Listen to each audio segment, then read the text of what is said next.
Thank you, Fernando. Welcome to everyone, and hello to people I know. There are some in the list. I will try to explain you today the basics of self-consumption and how I see the development of self-consumption in the coming years. We'll just start by saying a little word about the organization I'm representing today, which is the IEA-PVPS. IEA-PVPS is a research program on PV that has been established by the International Energy Agency in 1993. It counts 29 members, 24 countries, which are basically the most relevant countries from a market and industry point of view in the PV sector. I will not say too much about that. If you want more information, you can have a look either on the IEA website or the IEA-PVPS website. And to start a discussion on self-consumption, the most interesting thing is perhaps to look at the evolution of the PV market. I've done that many times, and most probably many of you already know exactly what it is about. What is extremely interesting when we are looking at the evolution of the PV market is that steady progression in the last 10 years that has brought us from a very small market, around 1 gigawatt in 2004, to around 51 gigawatts in 2014. These are the latest numbers available, and I think they are, if not definitive, most probably very close to the reality. It means that if we are looking at the PV installed capacity in the world, we have now around 230 gigawatts or 230,000 megawatts of PV installation all over the globe. It's not the subject of this webinar, so I will not spend too much time on that, but something extremely interesting is that PV is spreading on all continents. There is now most probably 1 gigawatt at least on all continents, with much more in Europe, in Asia, and in America. And this is something extremely interesting, because if we're looking at the way how the PV market has developed until now, we can also, and it will be important in the discussion about self-consumption, we can look at specifics from one continent to another. And if we're looking at the PV development, especially in Europe, it was a development that was partially fueled by distributed PV applications. While if we're looking at the development in almost all emerging countries for the time being, and China, we can see that it's a utility scale based development. And this is something extremely interesting, and I will come back on that in a minute. When we see that the market is growing, the question that we can ask is which part of the market is growing? Is it the distributed market or is it the utility scale market? And if we expect that in the coming years the PV market is going to continue growing and reaching perhaps in this scenario we could go up to 92 gigawatts installed in 2020, which is something perhaps a bit optimistic, but the past has shown that when we're talking about the PV market, long-term projections are very often quite pessimistic. If we're looking at simply and what I was saying, so basically the fact that the PV market is developing in two directions, so distributed and centralized, we can say that we have two distinct PV worlds. And we are going to talk about only one today, but for the time being, these two worlds are using roughly the same technology. Modules that are used for rooftop or, let's say, distributed installations are the same than the modules that are used for centralized installations. But at the end, we have a totally different behavior of the people who are investing in PV or the people who are consuming PV electricity. And what we are going to see today is basically everything that relates to prosumers. Prosumers is the new word that has been built from the words producer of course of electricity thanks to PV, and consumer of electricity. And if we want to define the prosumers, we will use a certain number of keywords, and the first one is self-consumption of electricity that is produced locally.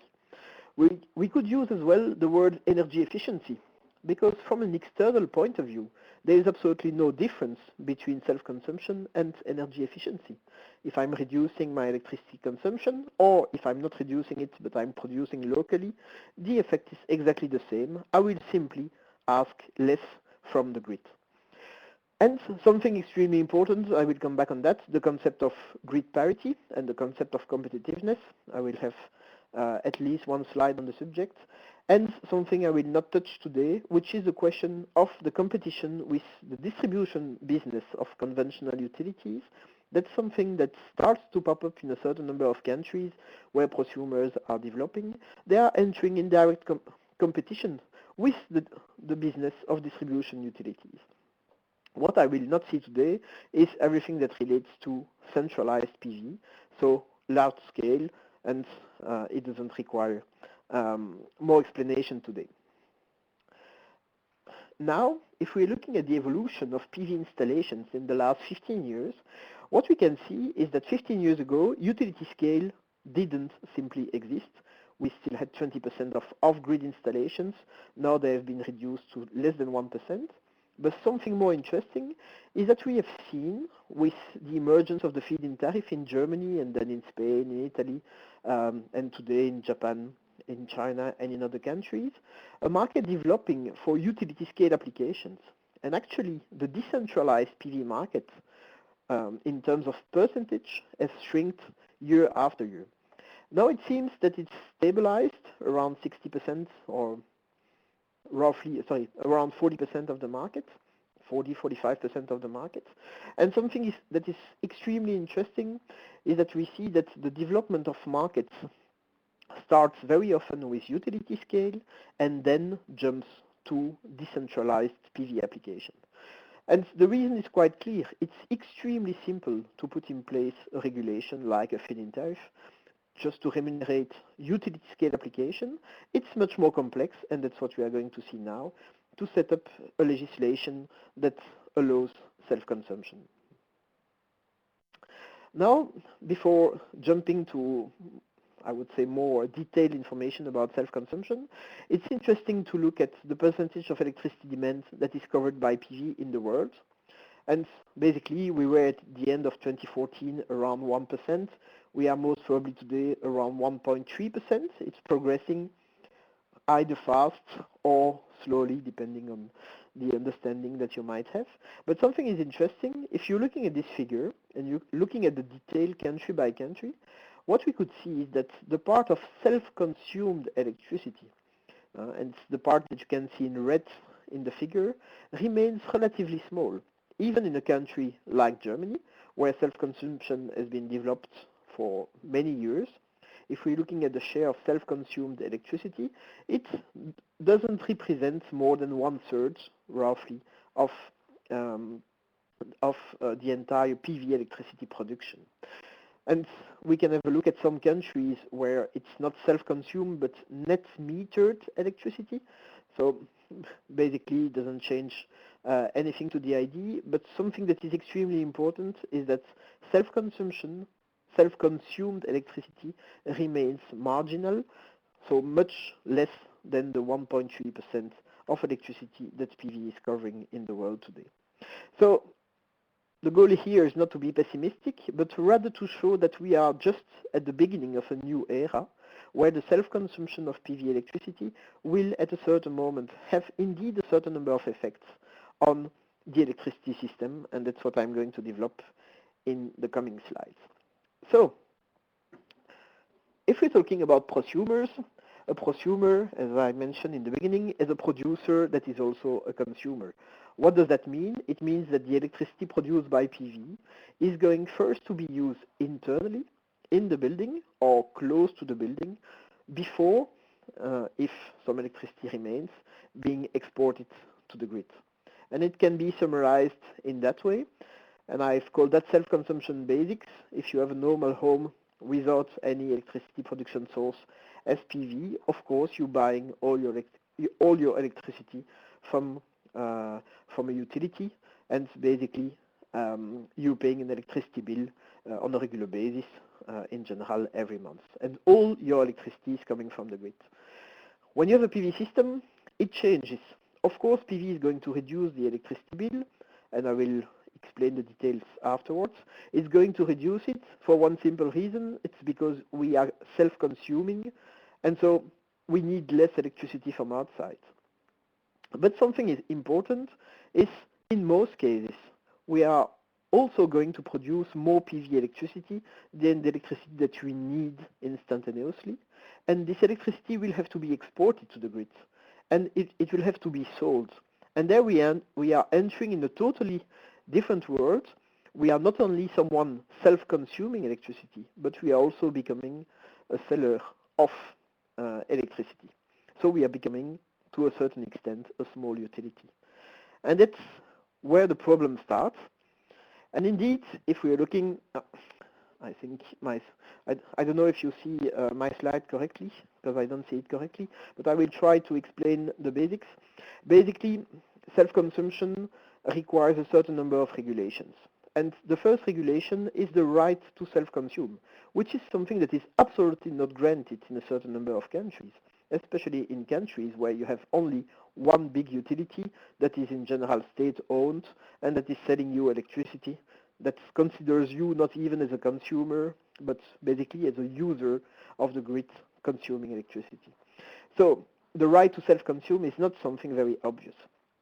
The second part is, what are the revenues that I can get from that self-consumed PV electricity? And I will not spend time now, I will explain that in a minute. And then there is a big question, and I will come, of course, back on that as well. If I'm consuming less electricity, but I'm still connected to the grid, who's going to finance the transmission and distribution grid cost? And it's an important debate that pops up in a certain number of countries. And I will explain that later in detail. Now the second part is everything that relates to valuing the excess electricity. How can I value the excess electricity that I'm not consuming myself, that is produced by PV and that I'm exporting? And indeed, this is probably the most complex subject. And I will come back on that just to explain what are the different possibilities that we have for the time being. And something very simple, when we're looking at electricity markets for the time being, they are not working instantaneously. Many electricity markets, even in countries where the market is liberalized, have only a price every hour, sometimes every half an hour or every quarter. But we all know that electricity is something that is produced and consumed instantaneously. So in general, in any case, when we are talking about exporting PV electricity or self-consuming electricity, there is a debate about the maximum time frame for compensation. So am I going to compensate my production and consumption every minute, every 15 minutes, every half an hour, every hour, or in some case every year? And that's what is called in general net metering, and I will come back on that later. Now let's imagine that we are in a very simple self-consumption scheme. Basically, the electricity price that I'm paying as a normal consumer is composed of three elements: the price of energy itself, the grid cost, transmission and distribution grid cost, so the cost of the meter as well. A part of these grid costs are fixed, another part are variable, so linked to the amount of energy that I'm consuming. And we have the taxes and levies that are extremely different from one country to another. Some have the pleasure to live in countries where almost no taxes are paid on electricity. Others are paying a lot of taxes. We are not living in the same world, but these three components, energy, grid cost, and taxes, are to a certain extent present in the retail price of electricity all over the world. Now, what happens if I'm self-consuming half of my electricity consumption? So if I'm producing enough electricity from PV to reduce my electricity consumption by half, in an ideal case, and this is this case, I will reduce each of the components by 50%. 50% energy, 50% grid cost, 50% tax, and basically I will have saved 50% of my electricity bill. And if I could produce with PV 100% of my instantaneous electricity consumption, I could even reduce this theoretically to zero. So, as it's written, it's an ideal case. Unfortunately, in the reality, things are a bit more complicated. In general, the part on energy is saved. But the grid costs are not always saved, because there is a part of grid cost that has to be paid in all cases. And what we see in a certain number of countries now, it's specific grid taxes that are added for prosumers in order for the grid operators, and especially the distribution grid operators, to recover a part of what is lost here when electricity is self-consumed. In the same way, for taxes and levies, some countries have introduced specific regulations in order to recover a part or the totality of the taxes that should have been paid on electricity. What's the impact of this? It means that the savings that I'm doing when I'm self-consuming might be smaller than what I expected initially. And in the worst case, I could also have self-consumption taxes. We have at least 2 countries in Europe who have imposed a self-consumption tax, Spain and Austria. So it means in that case, basically the savings that I'm doing when I'm self-consuming are extremely small. So the question is, how can I refund my PV system if my savings on self-consumption are so small? And basically, and that's the other part, if what I'm selling to the market, the excess electricity I'm selling to the market is valued at an extremely low price. Now, I don't want to be too negative, but I would like to discuss a little bit about self-consumption. And this is a rather complex slide, so I will try to explain it a little bit in detail. And if you remember, 5 minutes ago, I mentioned the case of grid parity. What is grid parity? It's the moment at which I can basically produce PV electricity at the same cost than the retail price of electricity. Does it mean that my PV system is being competitive? That's the point that I've identified here. I'm exactly at the retail price of electricity for my PV production. Does it mean that PV is competitive? Unfortunately, no. That's what I will call partial competitiveness. And partial competitiveness because in most cases, my self-consumption ratio, and I will explain that later, so the ratio between what I can produce with PV and the part that I can self-consume from the PV production is in most cases lower than 100%. For residential houses, it's even in general around 30%, around 50% for commercial applications, and it can climb higher than 80% for industrial applications. The question is, so if it's partial competitiveness, it means that to become competitive, the price of my PV system has to be reduced, and especially the cost of my PV production. And at a certain moment, I'm entering into a realm where I could be competitive. And that's what I'm calling competitiveness mark with wholesale prices. It means that if I'm self-consuming a part of my electricity and the excess electricity has to be sold on the wholesale market, so the wholesale electricity market, if I can be competitive under these conditions, then I could be competitive.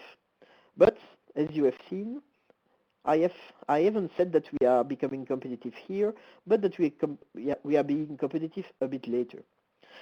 2 reasons. The first one is what I mentioned. Unfortunately, in many cases, there are grid fees and taxes that I cannot compensate, which means that even the money that I can get from the savings on my electricity bill do not correspond to the level where I am here. So I have to lower even more the price of PV electricity to be competitive. And that's the final point, which is probably the less studied for the time being.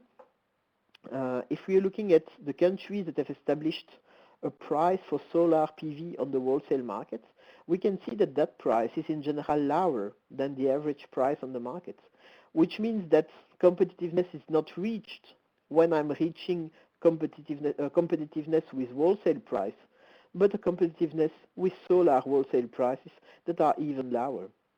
And it means that basically when we were saying in the PV industry a few years ago that grid parity would be the holy grail for prosumers, it's absolutely not the case unless we could reach 100% of self-consumption.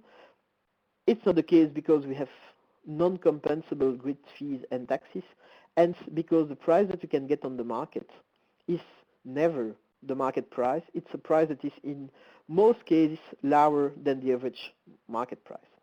I will not say too much about what is below, If you have questions, I will be pleased to answer this question after the presentation. But I think what is extremely important here is that the debate on self-consumption is a very complex debate because it included at least two things: the question of grid cost and taxes that can be compensated, but also the question on how can I sell electricity on the wholesale market. And it's such a complex situation that, in my opinion, no country has solved it for the time being. Well, again, I think there is a problem with the slides. This is something that you will find in a study published by IEA-PVPS normally next month about self-consumption that describes a way to standardize the description of self-consumption schemes, including net billing and net metering schemes. And the idea is to have a certain number of very simple parameters that allow to explain and to compare these systems together. Today it's extremely difficult to compare net metering, self-consumption, net billing systems, or things that are more exotic, that have received the name of net metering when there are net billing systems, or the other way around. So I will not spend too much time explaining that. So it's interesting to know that it exists and that it describes basically how I'm managing self-consumption, or I'm managing excess electricity, and what are the other characteristics linked to the system. Now, I was mentioning a certain number of policies. We can characterize these policies based on a certain number of these parameters that I have mentioned. The base is always the traditional feed-in tariff system, where basically everything I'm producing is exported into the grid and is paid at a very specific price. But this is not self-consumption. That's the classic way of managing PV policies. Now, if we're looking at all self-consumption schemes, we can start with the most constraining one, and I don't know if there are, I see people from Spain in the list. Basically, it's a system where indeed you have the right to self-consume, that you can do some savings on your electricity bill, but you cannot save everything, so you have a certain number of constraints. And in the case of Spain, below 100 kilowatts, you get no additional revenues, you get no revenues from excess PV electricity. Additional revenues on self-consumed PV electricity is something that does not exist in most cases. It only has to exist if grid parity is not reached, and it was the scheme that was implemented some time ago in the UK, because grid parity was not reached yet, so self-consumed electricity was additionally incentivized. Now there is an important part, which is how are charges to finance transmission and distribution costs paid. In some cases, and this is the case here in Spain, they have to be paid. In some other countries, they don't have to be paid. But there is a major change that is ongoing in a certain number of countries, which consists not in making these variable grid costs paid, but increasing the fixed part of the grid costs that have to be paid in all cases. Something important, the revenues from the excess electricity, so the PV electricity that has not been locally self-consumed, you can get zero, which is, in my opinion, a relatively unfair practice, or you can get a level that is below the retail price of electricity, and that's, for instance, what happens in Germany. So you have self-consumption and you get a feed-in tariff or feed-in premium for the electricity that you inject. You get a price that is in general higher than the market price and lower than the retail price of electricity. Net billing and net metering are two interesting examples, because in this case what you get for the excess electricity could be equal to the retail price. That's the definition of net metering. It's called credits, blah, blah, blah, blah, blah, but at the end it's just a self-consumption system where everything that is injected into the grid is valued at the same price as the retail electricity price. And in the net bidding system you can do that as well, but you can put a lower price, and that's the Italian case for the time being. Without going too much into detail, it means that basically we are netting consumption and production electricity flows with different prices, and at the end the prosumers receive the reduced electricity bill, where the two flows have been netted with different price, one price for consumed electricity, one price for produced electricity. And then we have the last case, which is finally extremely similar to a self-consumption case. It's just a case of where, as I was mentioning, grid parity has not been reached, and so we need a premium on the top of the self-consumed electricity part. Now, I will not detail this one. I would be pleased to answer questions afterwards. They explain basically the 5 business models that I have just mentioned. So self-consumption without any compensation for the electricity, self-consumption with a feed-in tariff or feed-in premium, net billing, net metering, and self-consumption with an add-on. If you want more information, I would be pleased to give them to you. I think it's more interesting to discuss about what are the consequences at the end when we're discussing about self-consumption policies. What you can see here is basically what I explained in the beginning.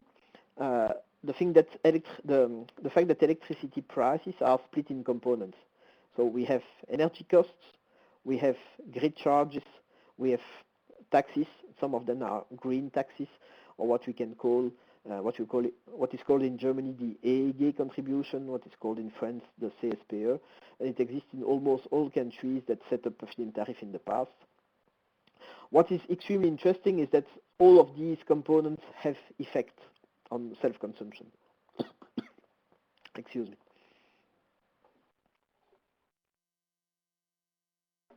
What we can see is that basically if we compare the 5 systems that I have mentioned before, under the same conditions, some of them are more profitable than others.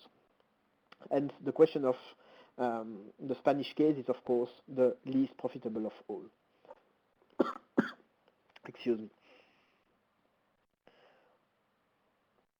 Now I would like to go a bit more in depth in what we are calling self-consumption in general, what it implies. Self-consumption implies that basically if you cannot consume 100% of the PV production that you have, is that you will have a self-consumption ratio that is lower than 100%. I've mentioned it already. What is extremely important is that basically it happens very often during the midday peak. We are producing during the midday peak with PV very often much more than what we can consume. Though the big question is, how can we solve the question of the self-consumption ratio, knowing that the highest the self-consumption is, the closest the competitiveness will be. For one simple reason, is that everything that is self-consumed is valued at least, in the best case, at the retail electricity price. What is exported will be valued in most cases, except in net metering systems, below the retail price of electricity. So we need to increase the self-consumption ratio in order to accelerate the competitiveness, or simply to find competitiveness for a PV system.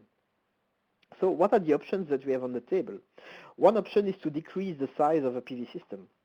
But you will tell me, if we reduce the size of the PV system, we are not producing much electricity. And if you can see on this figure, basically when you reduce when you reduce the size of the PV system, going this way, we increase basically the level of self-consumption that can go up to 80-90%. Of course, if I have a PV system that is extremely small on my roof, of course I will have an extremely high level of self-consumption. But this figure has been done for Central Europe, so Belgium, Germany. Basically, if you have a 5 kilowatt system, you will hardly reach 40% of self-consumption. And this can be slightly increased with demand-side management, but it's not the direction in which the PV industry would like to go. Because if we're reducing it too much, basically we also increase the cost of PV application, which makes also PV competitiveness more difficult to reach. Now we should discuss about demand-side management and storage solutions. I don't know if you see the figure correctly, but normally it represents. I will take the pointer. It will be easier. It represents an electricity consumption curve here, and it represents a PV production curve here, with a large part of the PV production that basically is not self-consumed. So the first option that we have here is demand-side management. Demand-side management says I'm consuming more electricity during times of the day where PV is not producing. I'm trying to shift that consumption at another moment of the day. In that respect, I will be able to use more PV electricity, and I will reduce my consumption at the moments where I'm not producing. This is not always obvious, so you can perhaps launch your dishwasher at a certain moment, but you're not going to let your TV off when there is a good football match. So what are the other options? And one of the other options is energy storage. And this is something that has a certain hype for the time being. The idea is that if I have too many PV electricity available, I will store it to be used at another moment of the day when I have a peak of consumption. The idea is, of course, to use it either during the evening or during the night. Most studies are showing that intraday storage is most probably the most effective kind of storage. But this is not the last part of the equation, and the last part of the equation is if I have too much electricity available, I can also use it for other means than electricity. So I can use a heat pump, for instance, or I could use an air conditioning system for heating and cooling, or I could store an I could charge an electric vehicle. So here we have a totally different approach. The approach is not to move either the existing PV electricity or the consumption to another moment of the day, but rather to take it out of the electricity sector, or we can see it the other way around, to enlarge my consumption by shifting energy consumption from fossil fuels to electricity in order to better benefit from PV.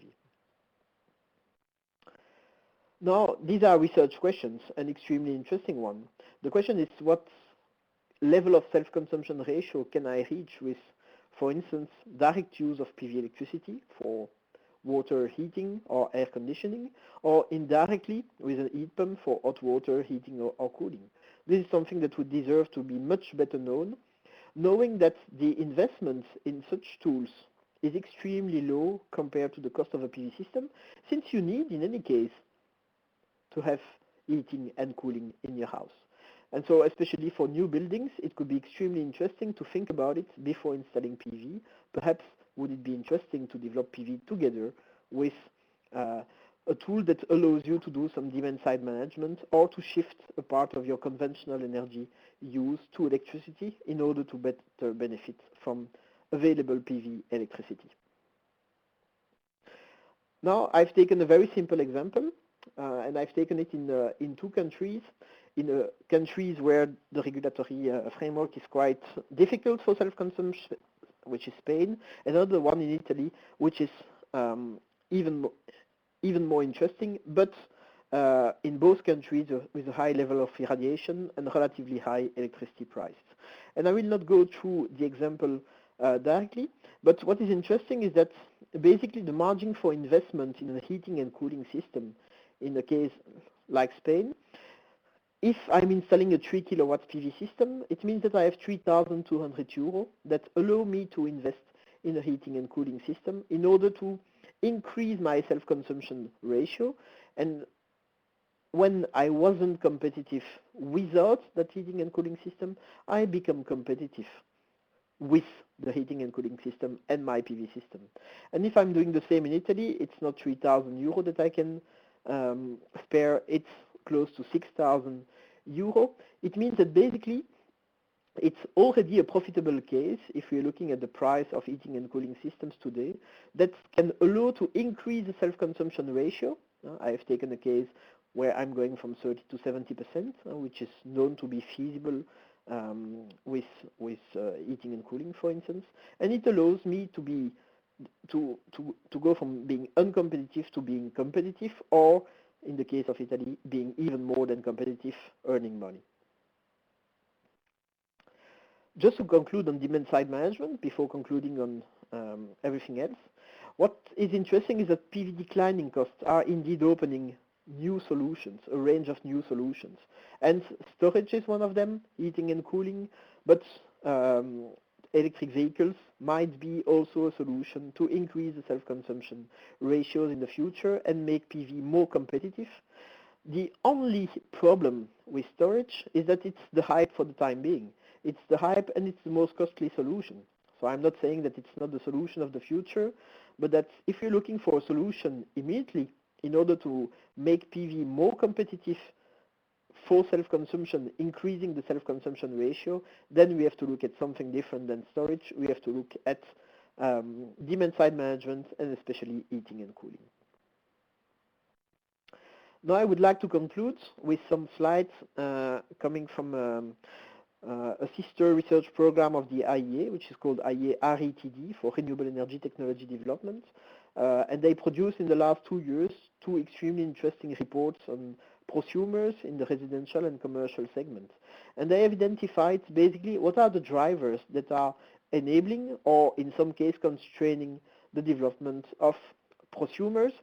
Basically what we can see, I will not spend too much time on that because I think you can reach it yourself. We see everything that we have discussed.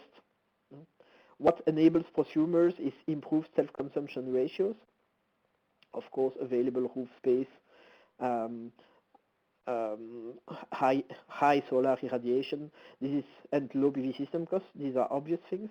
On the other side, what we can see is that additional storage costs and additional electric vehicle costs are clearly not helping the development of prosumers. And it's obvious because they are increasing the cost of the system. And also one point that is extremely complex from a system point of view is the decrease of the energy demand that we see in a certain number of countries. And that makes any kind of solution for the development of self-consumption extremely complex for utilities and of course for government agencies that are trying to regulate the market. And so indeed the stakeholders' interests are very crucial, and we see a certain number of things that could be useful. One of them is the fact that prosumers could reduce transmission and especially distribution grid investment. That is something that is not sufficiently mentioned, but that could be taken into consideration, for instance, to avoid increasing grid costs or making grid costs on self-consumption more expensive than what they are for the time being. Prosumers also created new business opportunities, so it makes that it can be interesting for governments, and governments could abandon a certain number of taxes on self-consumed electricity just in order to let prosumers develop, and they will most probably recover these taxes through new business creation. There are a certain number of economic, social, and environmental benefits, even if it's extremely difficult to value them. And something extremely important that hasn't been mentioned is that from all point of view, prosumers are increasing the reliability and the resilience of the energy supply, at least if the penetration into the grid is not going above a certain level. Then we have a certain number of negative elements that are constraining the development of prosumers.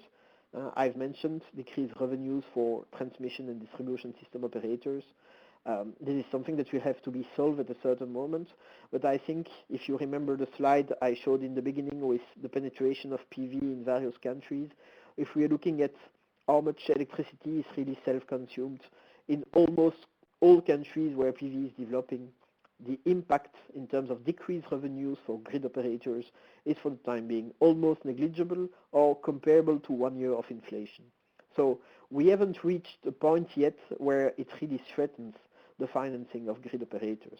And grid operators are reacting extremely strongly because in most cases they are either economically or were economically tied to conventional utilities. Now I would like to finish with these slides and saying that basically, should we go for prosumers, then we have 3 options for policymakers. We have one that has been chosen in a certain number of European countries, is to constrain prosumers because of fear for conventional utilities, fear of change. This is unfortunately what happens in a certain number of countries. Then we have a situation that we see in other countries around the world which is enabling prosumers but without clear rules. As I've mentioned in the beginning, it's extremely complex to put in place the right and fair legislation for prosumers. And unfortunately, most legislation that have been put in place are either incomplete or unsustainable. And at a certain moment, they will have to evolve towards something more sustainable and more reliable. Unfortunately, it's not going very fast for the time being. And finally, there is a possibility for governments and regulators, which is to ensure the transition to prosumers. And it can be incremental. We're going step by step, a bit like what Germany tried to do. The question, if it's incremental, we have to know which is the next step and the step after the next step and so on. But also thinking about structural changes in the organization of electricity markets, about the organization of the distribution and transmission grids, about business models for utilities. These are things that can be planned and organized at government level with the help and or the support of regulators, and it is the only way to transition properly from a centralized electricity system to an electricity system where prosumers will have a major role to play, and where PV, which is basically the major source of electricity that prosumers can decide to install, will have a major role. I think some of you know already the next step in the evolution, which is for me rather clear and becomes even more clear that PV is not anymore a niche market, but becomes a very emerging technologies that is going to spread on all continents very fast in the coming years. Now, I would like to thank you for your attention. If you're looking for more information, you can go on these 3 websites or contact me directly. As I'm mentioning, a certain number of things that you have seen will be published very soon by the IEA-PVPS in a specific report on self-consumption, and you have 2 available reports on PV prosumers coming from IEA-RETD. I thank you for your attention, and I welcome your question